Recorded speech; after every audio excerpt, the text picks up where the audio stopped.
como ha ido introduciendo Tino. Ya Michael habló de esto en su primera predicación a primero de mes. Estamos enfocados en el tema del año, que es ser como Jesús, obedeciendo. Siempre tenemos un ser como Jesús orando, ser como Jesús. Creemos que si fuésemos como Jesús, ya tendríamos todo hecho, ¿verdad? Seríamos completamente equilibrados en todas las facetas de nuestra vida. Estaríamos completamente equilibrados en cuando nos tenemos que enfadar o cuando no, cuando tenemos que actuar y cuando no, cuando tenemos que dar y cuando no, etcétera, etcétera, etcétera. Pero nos enfatizamos solo un aspecto porque es difícil intentar hacerlo todo bien, ¿no? Así que en este año vamos a intentar enfocarnos en la parte práctica de nuestra fe, en poner en práctica el servicio y obedecer a Dios en lo que sabemos que tenemos que hacer. Muchas veces tenemos mucha teoría en la cabeza, pero nos cuesta a veces ponerla en práctica y lo vamos dejando. Y en Canarias, lueguito, ¿no? O aquí hasta mañana, y como cristianos nos relajamos un poco y decimos, ya lo haré, ¿no? Ya cuando me ponga en esto o termine esto, pues ya haré lo que sé que tengo que hacer para el Señor. Este año queremos estar enfocados en esto. Y el versículo es Juan 14:15. Si me amáis, guardad mis mandamientos. Si me amáis, porque me habéis conocido, tenéis que guardar las cosas que yo os he mandado. Así que toda religión, toda creencia se basa en que intentas ser perfecto y así podrás presentarte delante de Dios, llegar a Dios. Llega Jesús y dice, yo, Dios, estoy aquí contigo, siguiéndome a mí, uniéndote a mí en mi muerte y mi resurrección, entonces llegarás a ser perfecto. Menuda revolución, ¿lo has pensado? No depende de si te han criado bien o si te han dado una buena oportunidad en la vida o si tus circunstancias en la vida han sido favorables y la vida no te ha hundido y por lo tanto reaccionas bien, has tenido una buena vida, has tenido unas buenas acciones, no depende de tu trasfondo, ni cómo te hayan criado, ni las cosas que hayas tenido que hacer o padecer, solo depende de que reconozcas que hay un Creador en el cielo que te ha amado tanto que si le devuelves tu vida a Él, si no quieres agarrarte tú como el dueño de tu vida, sino se la devuelves a Él, Él te rehaga completamente y te hará completamente perfecto. Da igual si en esa época en la que hemos leído la carta eras un cobrador de impuestos para una nación opresora o eras un prostituto o prostituta ritual, que había de todo, un ladrón, un gobernante corrupto, o si eras un buen religioso, pero incapaz de ser perfecto, que no dependía de ti de llegar a Dios, sino dependía de recibir a Dios para que Él te hiciese perfecto. Y esta es la idea más revolucionaria de la historia. No encontrarás nada igual en ningún otro sitio. Y como las mejores cosas de este mundo, como la vida, como el sol, como el amor, como la amistad, la salvación es totalmente gratis.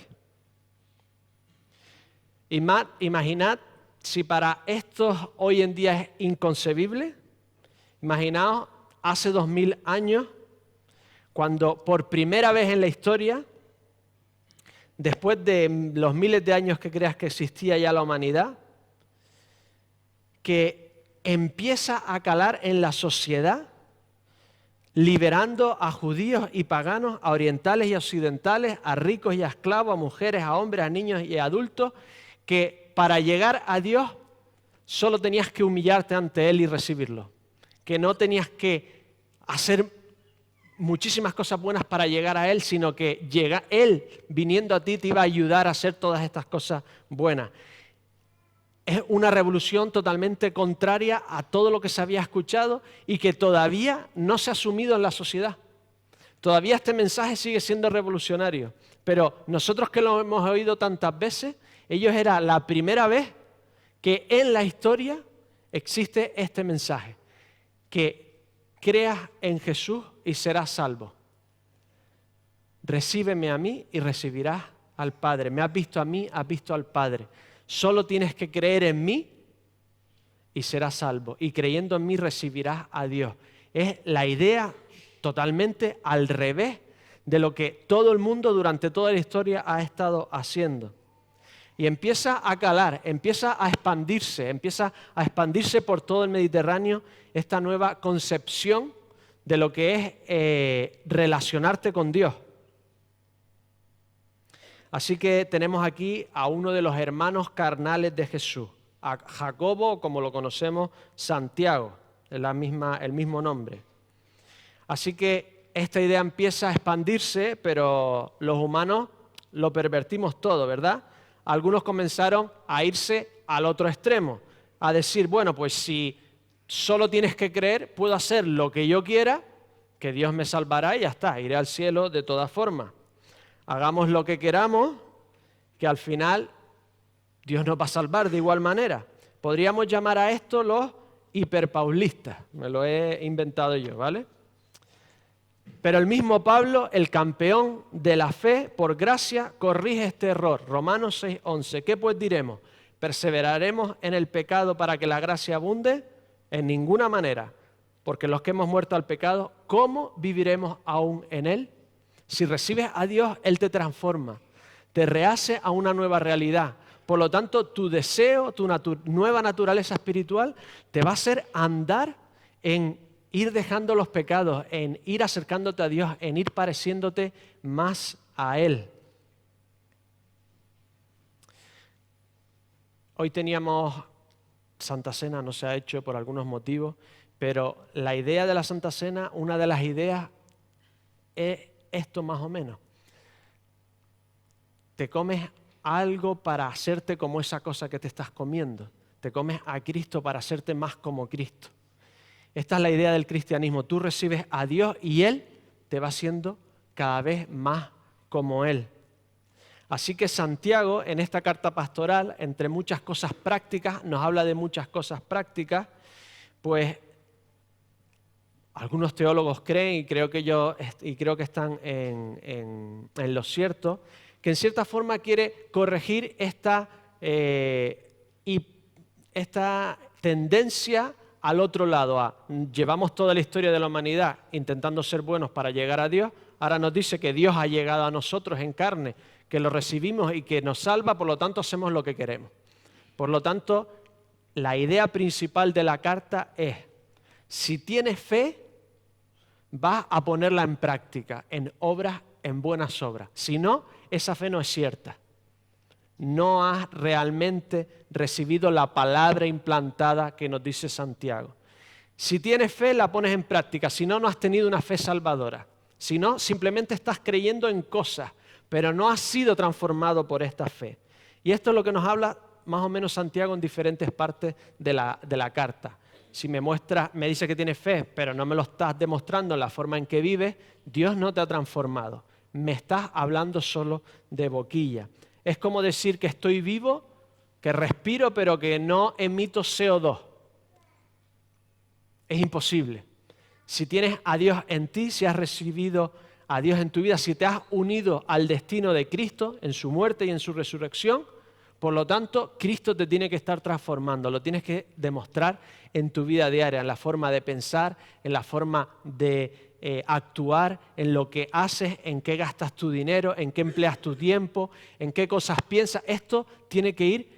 Cristo tiene que ir transformando toda tu vida. Y esta es una de las ideas principales de esta carta. Y he elegido esta carta por eso mismo, porque es el tema principal del año. Ser como Jesús obedeciendo, poniendo en práctica en la vida lo que Dios te está transformando en la tuya. Queremos en este año analizar cómo podemos poner en práctica o seguir poniendo en práctica nuestra fe, una forma en servicio, visible a los demás, una forma en la que todos puedan ver en quién hemos creído. Esta carta creen que es bastante temprana.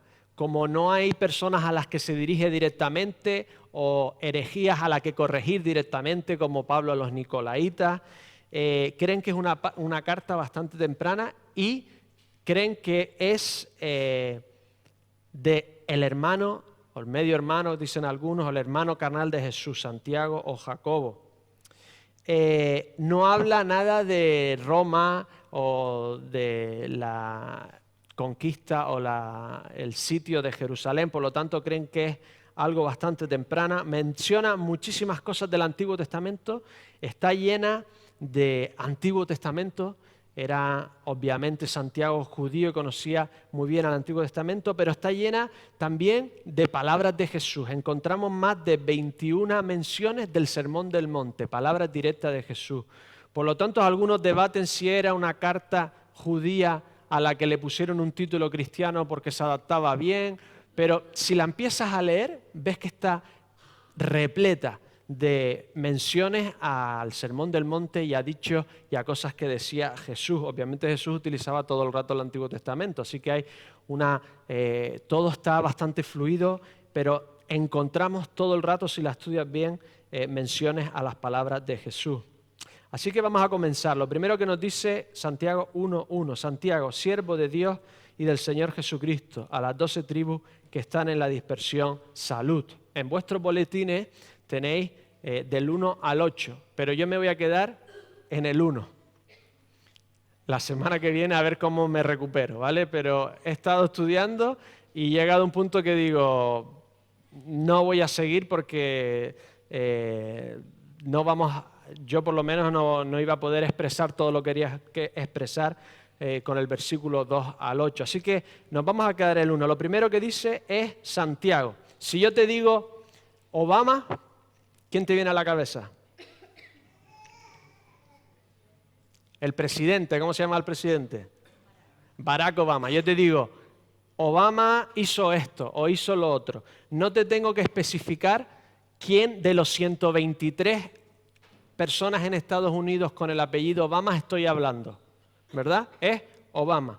Santiago, por eso la mayoría de teólogos creen que era Santiago el principal dirigente de la iglesia de Jerusalén, el hermano carnal de Jesús, que estaba hablando, porque había muchos Santiagos en la época, era un nombre bastante, o Jacobo, la palabra es Jacobo, había muchos Jacobos en la época, pero este era Jacobo, este era el Santiago, no dice muchísimo más.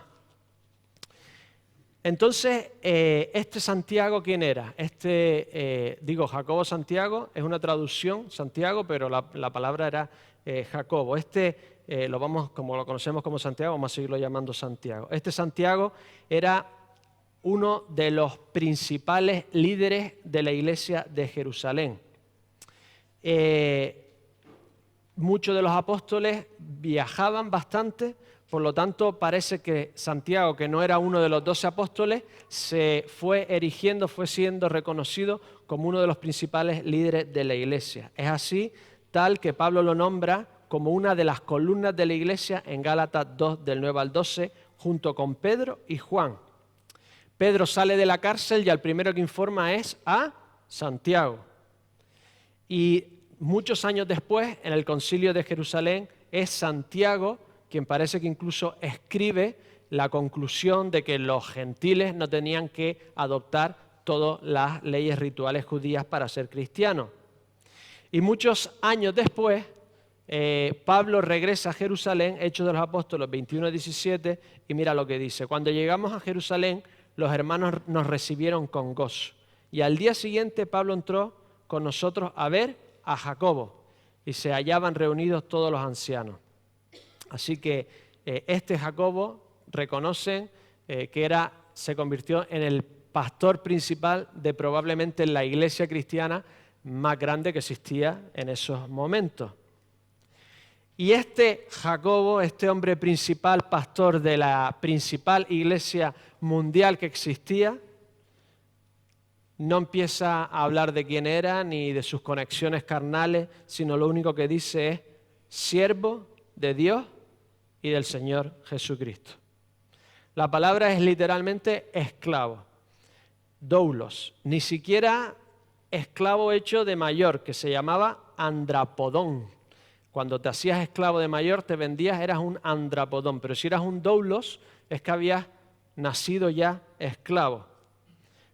Santiago se presenta como el esclavo de Dios y de su hermano según la carne. ¿Qué transformación tuvo que pasar en este hombre para pasar de creer que Jesús se había vuelto loco cuando comenzó su ministerio? Marcos 3:21, cuando lo oyeron los suyos, vinieron para prenderle porque decían, está fuera de sí.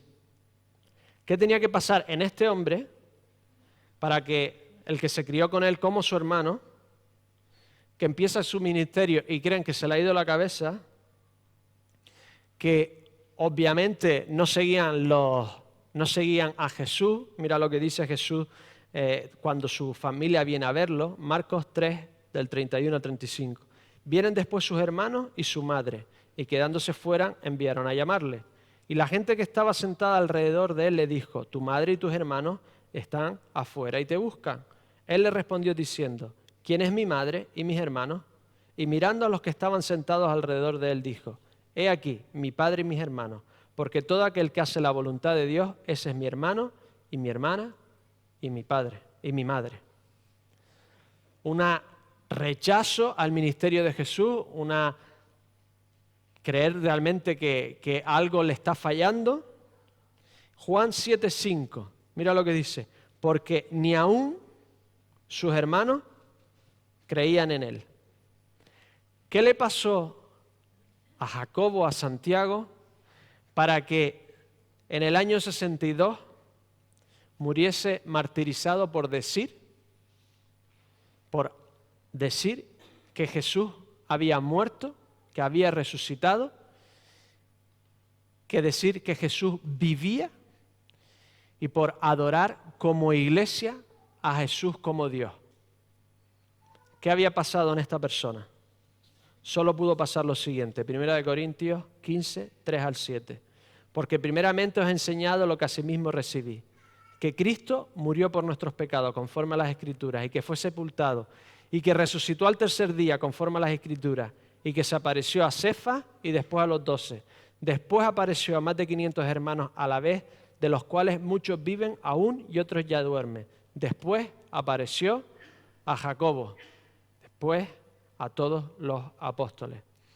Lo que pasó es que vio a Jesús, después de haber muerto, resucitado, pero no solo resucitado, sino glorificado. Vio a Jesús glorificado como Dios. Y los cristianos, desde que lo vieron glorificado, comenzaron a adorarlo como Dios. Siendo monoteístas, empezaron a adorar a Jesús como Dios. Se dieron cuenta de que este Jesús no era simplemente el Mesías, que este Jesús no era simplemente un caudillo, sino que había sido directamente Dios hecho hombre, que había muerto, había resucitado, había muerto por ellos y les estaba ofreciendo una vida nueva y una nueva realidad, un nuevo reino, una nueva forma de ver todo lo que ellos pensaban, de ver el mundo, una nueva forma de vivir y una nueva esperanza. Así que Santiago comienza esta carta diciendo que es siervo de Dios y del Señor Jesucristo. Una transformación increíble. Sinceramente, si tú le dices a tu hermano que eres el Mesías, que eres uno con Dios y que viéndote a ti estás viendo a Dios mismo, Vlad se está partiendo. Jacobo tuvo que verlo con sus propios ojos para hacer esta transformación de pensar que Jesús estaba totalmente loco, a empezar un movimiento en el que adoraban a Jesús y decían que habían visto a este hombre muerto y lo habían visto resucitar, vivo y que todavía vivía, y que cualquiera que quisiese una transformación, cualquiera que quisiese perdón de sus pecados, solo tenía que mirar a la cruz y decirle a Dios, decirle a Jesús que viniera a sus vidas, que perdonara sus pecados, que querían unirse a Jesús y a su destino para siempre. En Santiago, igual que en todo el Nuevo Testamento, tenemos esta fórmula, Dios y el Señor Jesucristo. Es una fórmula en la que está dándole la honra a Jesús como Dios y a la vez diciendo que Después nos habla Santiago, Dios el Padre y el Señor Jesucristo. Pero vemos todo el rato como es intercambiable. A veces a Dios le llaman Señor, a veces a Jesús le llaman Señor. 9 veces en el Nuevo Testamento le llaman a Jesús directamente Dios, Theos. Pero es la fórmula más habitual que tienen en el Nuevo Testamento de llamarles a los dos Dios, pero decir que no son exactamente lo mismo.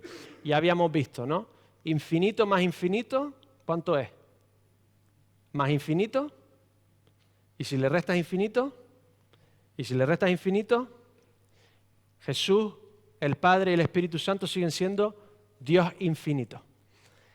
Y su forma de expresarlo era esta. Por ejemplo, Santiago 1:5. Y si alguno de vosotros tiene falta de sabiduría, pídala a Dios. ¿Quién da la sabiduría? Dios. Santiago 1:7. No piense pues, quien tal haga, recibirá alguna cosa ¿de quién? Del Señor. La da Dios, pero la da el Señor Jesucristo. Y así todo el rato está hablando intercambiadamente de Jesús como Señor o Dios como Señor, etcétera, etcétera. Santiago 5:4. He aquí, clama al jornal de los obreros que han cosechado vuestras tierras, el cual por engaño no les ha sido pagado por vosotros. Y los clamores de los que habían cegado han entrado a los oídos del Señor de los ejércitos. ¿Cómo conocemos esta expresión en el Antiguo Testamento? Jehová de los ejércitos. Pero los judíos griegos que estaban en la dispersión en diferentes partes del Mediterráneo y muchas otras partes utilizaban el Antiguo Testamento en griego y sustituían Yahvé, J, H, W, H, como lo queramos pronunciar porque no sabemos cómo se pronunciaba, lo sustituían por Señor, ¿vale? Y aquí Santiago hace lo mismo, pero le llama Señor a Jesucristo. Es decir, el hermano carnal o medio hermano de Jesús está escribiéndole a su iglesia diciéndole que ese Jesús es su Señor. Puedes inventarte muchas cosas o ver muchas cosas de pensar que querían adquirir poder en su época, pero la explicación más sencilla es el hecho histórico de que vieron a Jesús no solo resucitado, sino glorificado. Vieron a Jesús glorificado después de haber sido muerto. Y en esa humildad se expresa él mismo, siervo, esclavo de Dios y del Señor Jesucristo. Un símbolo de humildad. El gran Santiago, parentesco, carnal, pastor principal de una de las mayores iglesias que existía, estamos hablando de miles de personas, se presenta a todos simplemente como esclavo de Dios y del Señor Jesucristo. Esto es una forma de humillarse ante Dios, de decir, de reconocer quién es Dios y quién era Él. Y esta es la única forma de presentarte delante de Dios. En nuestra sociedad eso suena fatal. ¿Verdad que si tú le dices a alguien, yo soy esclavo de Dios, te está viendo como alguien que se le ha ido la cabeza, una humillación total? Pero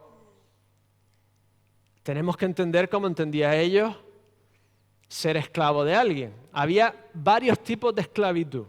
La forma más atroz era la esclavitud en las minas porque habías hecho un asesinato, te habían desterrado y te metían en una mina, en un galeón.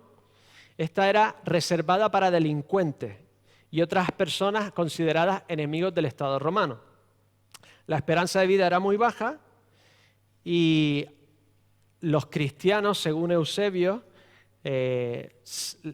un obispo le dice a otro obispo que le agradece que está ayudando a los hermanos cristianos en las minas. Se dedicaban a traerles comida, a ayudarlos, etcétera, etcétera. Esta era la forma más atroz.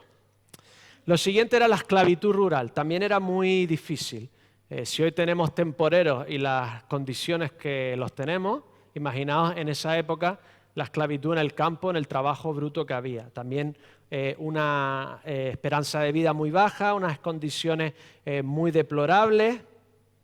Y se conocían, según los textos de la época, como Columela, Cato y Barro, que tenían poca comida, poca salubridad, etcétera, etcétera. Pero la esclavitud del Nuevo Testamento tiene que ver más con la esclavitud en la ciudad. En la ciudad era lo que era el esclavo doméstico urbano. Aquí las condiciones varían, pero según los textos, había momentos del Imperio Romano que servías durante una época y era obligatorio liberarte si eras un esclavo de casa. Había otra época en la que lo liberabas o lo adoptabas como hijo.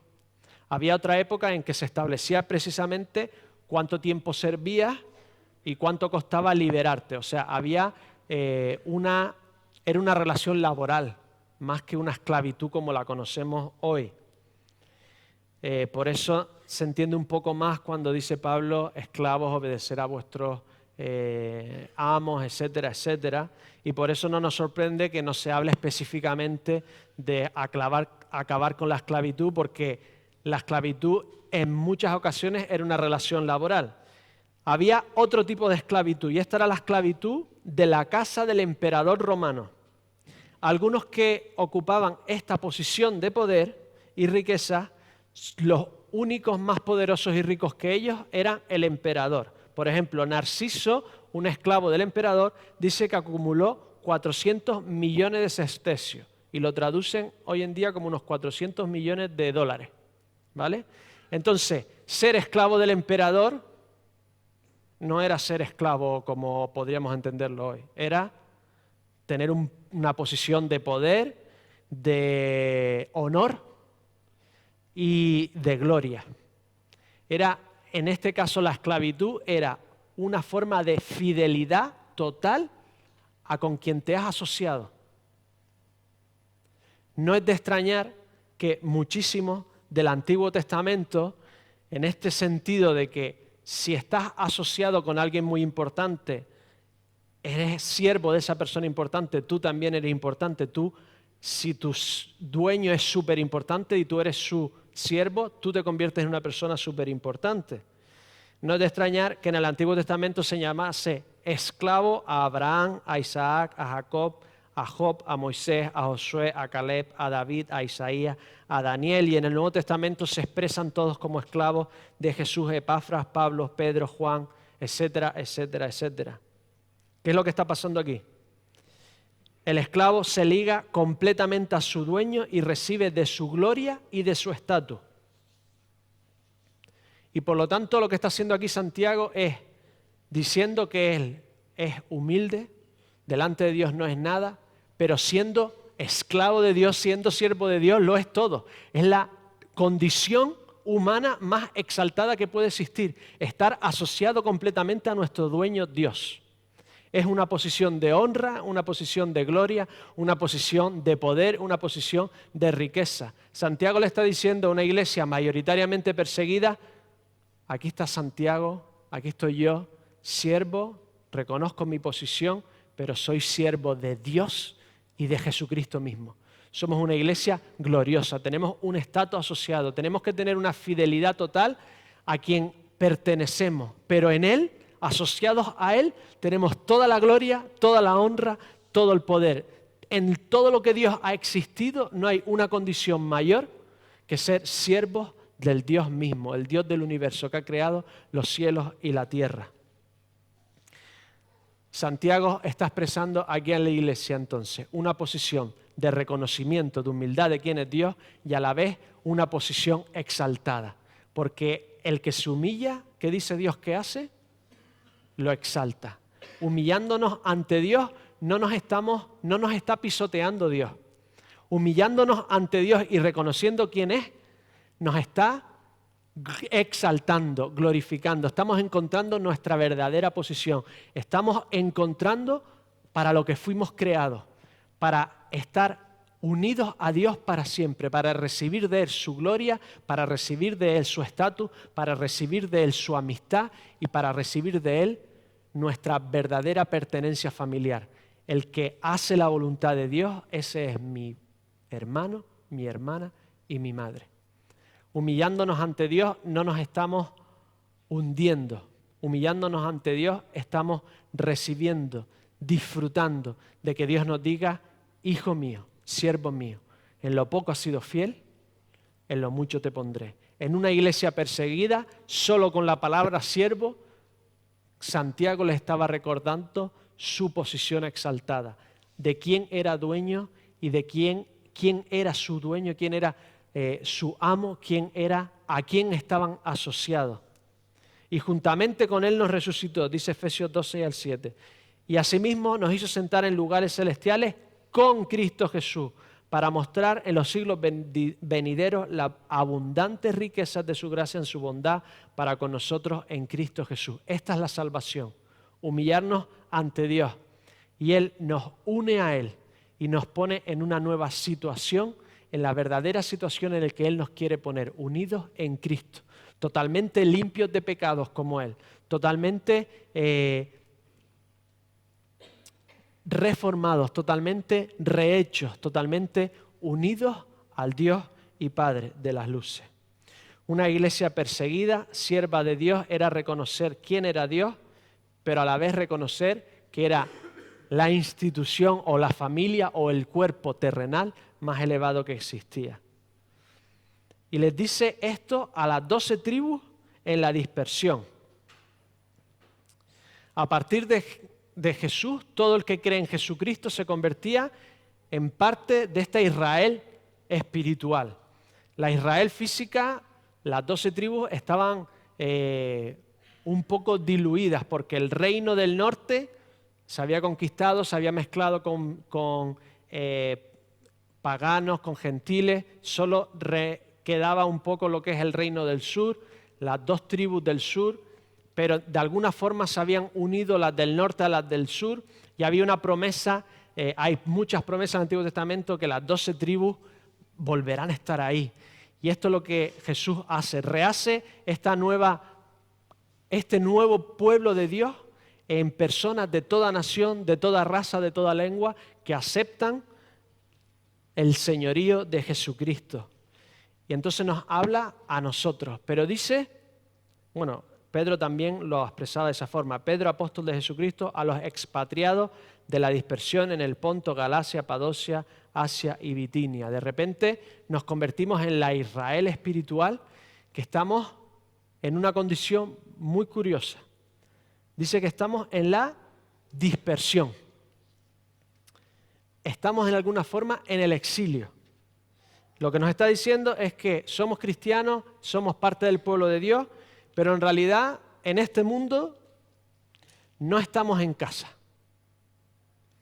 Si realmente te encuentras totalmente cómodo en este mundo, con lo que está pasando, cómo van las cosas, el reino de Dios no es el tuyo. Los que seguimos a Jesús sabemos que realmente todavía no hemos llegado, que todavía no estamos en nuestra verdadera patria, que todavía no estamos en casa. Y a esto les dice salud. Es la palabra gracia. Significa, era un saludo, era el saludo normal griego que se utilizaba también mucho en Israel. Significaba regocijarse o alegrarse. Gracia, regocijarse, alegrarse. Regocijarse, alegrarse de que este mundo no es el nuestro. De que estamos realmente en el exilio. De que realmente no estamos donde deberíamos estar. O que estamos donde deberíamos estar, pero que este no es el sitio definitivo. Los humanos siempre pensamos, si estudiara más, si la política mejorara, si se acabara la contaminación, si se educara el mundo mejor, es decir, educaran a todo el mundo igual que lo que yo creo. Es lo que creemos todos, ¿no? Si encontrara un mejor trabajo, si encontrara un mejor esposo. Pero al final, cuando consigo lo que he conseguido o estoy llegando, nunca llegamos a la satisfacción plena. Porque siempre hay algo que mejorar, siempre hay un yo mejor, un yo más completo, un mundo mejor y al final nos damos cuenta que por mucho que consigamos cosas, avancemos, cambien, este mundo no nos satisface. Decía C.S. Lewis en su carta del diablo a su sobrino, es un diablo que le está aconsejando a su sobrino el diablo de cómo seguir o cómo intentar engañar a uno que se acaba de convertir a Jesucristo. Y le dice que para mantenerlo engañado, lo importante no es hacerle pensar que el materialismo, es decir, que lo único que existe es lo material, que no existe nada más, no tiene que hacerle pensar que es verdad. Porque al final, en nuestra sociedad, la gente cree un montón de cosas contradictorias y no le importa si son verdad o no. Lo único que le importa, le dice el diablo a su sobrino, lo único que le tienes que hacer pensar que es algo práctico o actual o algo poderoso o algo valiente. Porque si piensa de verdad y se pone a analizar de verdad que lo único que existe es lo que ve con los ojos, con sus sentidos, que lo único que existe es lo material y que no hay nada arriba en el cielo, al final va a encontrar a Dios. O sea que el problema de las personas no es que piensen, sino que no piensan lo que tendría demasiado. Se quedan en lo superficial, se quedan en lo que es culturalmente aceptable o lo que le parece más cómodo, o si pensase la gente de verdad y dijese, ¿de verdad que lo que existe es solo lo que veo o lo que toco o lo que percibo? Se darían cuenta que hay muchísimo más. Entonces, el problema, le dice, no le hagas pensar demasiado, simplemente deja que piense que eso es lo real. Que lo real no es necesariamente verdad, sino que se quede ahí pensando en estas cosas. Pero si piensas realmente que el que dice, mira, no hay nada más en esta tierra, es lo que hay, nos morimos y no hay nada más, no vamos a ningún sitio. Si te pones a pensar, estas personas están diciendo algo que va en contra de lo que la mayoría del mundo piensa y lo que la mayoría de la historia ha creído, que existe algo más que el mundo material. Es decir, el que te dice, como yo no veo a Dios, no existe, es como aquel que te dice, yo nunca me he sentido solo, la soledad no existe. Es algo anecdótico, porque la mayoría de humanos en el mundo se ha sentido solo algún día, en algún momento, y se ha sentido rechazado en algún momento, pero te viene uno y te dice, no existe el rechazo, yo nunca me he sentido rechazado. Pues es lo mismo con las personas que te dicen, yo no he visto a Dios, no existe. Pues la mayoría de personas en el mundo, la mayoría de las personas en toda la historia han creído y han sabido que tiene que haber algo más. Así que el que te diga no existe porque yo no lo veo, simplemente te está diciendo algo anecdótico de alguien que no está escuchando y no está viendo y no está estudiando a lo que la mayoría del mundo cree. La mayoría de este mundo y de la mayoría de historia sabe que hay algo más de lo que vemos con nuestros ojos. Así que decía C.S. Lewis otra vez, si nos encontramos con un deseo que nada en este mundo puede satisfacer, la explicación más probable es que fuimos creados para otro mundo. Filipenses 3:20. Mas nuestra ciudadanía está en los cielos, de donde también esperamos al Salvador, al Señor Jesucristo. Hay otra casa, hay otra familia, hay otra patria que es Dios. Y por eso nos alegramos, como decía Jacobo, alegraos. Por eso nos alegramos, porque somos exiliados en este mundo y tenemos otra casa, otra ciudadanía, otra familia. Si no has encontrado a este Dios, lo único que tienes que hacer es humillarte ante Él. Lo único que tienes que hacer es decir, si estás ahí, si hay un creador, me quiero humillar y reconocer mi condición de persona creada. No quiero ser más el dueño de mi vida, quiero que tú seas mi dueño. Y siendo tú mi dueño encontraré la verdadera libertad, el verdadero propósito para el que fui creado. Encontraré la mejor y más increíble relación que existe, la tuya y la mía con Dios. Que el Señor os bendiga.